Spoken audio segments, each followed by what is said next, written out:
انت مالك بيهم؟ خليك في نفسك، سيب الناس تعيش، انت كده بتشهر بيهم. ما تتكلمش على لبس البنات. انت مالك اتحجبت ولا لا؟ انت مالك نشرت فيديوهات عريانه ولا لا؟ ده الكلام اللي بقينا بنسمعه في الزمان ده وبنشوفه في التعليقات. بس المشكله ان فكره سيب الغلط يعدي دي مش جديده، ده كانت موجوده من زمان جدا. تعرفوا ان الناس دي موجوده من زمن بني اسرائيل، موجودين في قصه اصحاب السبت. وكانت بدايه القصه ان بني اسرائيل ربنا ابتلاهم واختبرهم. ربنا كان محرم عليهم الصيد يوم السبت. هتقول لي ده ماله ومال كروان والحاجات اللي احنا بنشوفها على التيك توك؟ اقول لك اصبر معايا لنهايه القصه هتفهم كل حاجه بالتفاصيل. لكن يوم السبت بالتحديد كان بيظهر السمك بكتره، وطبعا زي ما قلت لكم كان ربنا محرم عليهم الصيد يوم السبت. وبعض الناس احتالوا على الشرع، حروا فحره وحطوا الشبك يوم الجمعه علشان السمك يدخل فيها يوم السبت، ويروحوا ياخدوه يوم الاحد علشان يقولوا احنا ما اصطدناش يوم السبت. يعني الحرام هو بس مغلفينه بشكل يبان ان هو عادي. يعني حاولوا يضحكوا على الشرع بالحيله، يعني بيحللوا الحرام بطريقتهم زي ما احنا شايفينه دلوقتي. ووقتها المجتمع انقسم لثلاث اقسام. ناس منهم عملت الغلط، ناس منهم كانت بتصحح وتحذر وتقول لهم ده حرام، وناس تانية قالوا سيبوهم في حالهم انتوا مالكم ومالهم. والقرآن الكريم طبعا ذكر الموضوع بوضوح.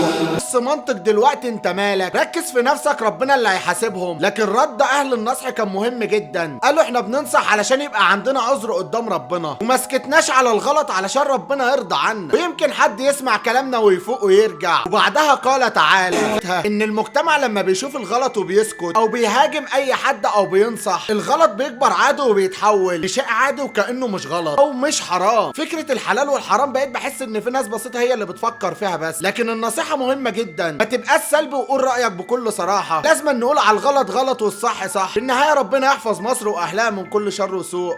انا عمر عيد، سلام.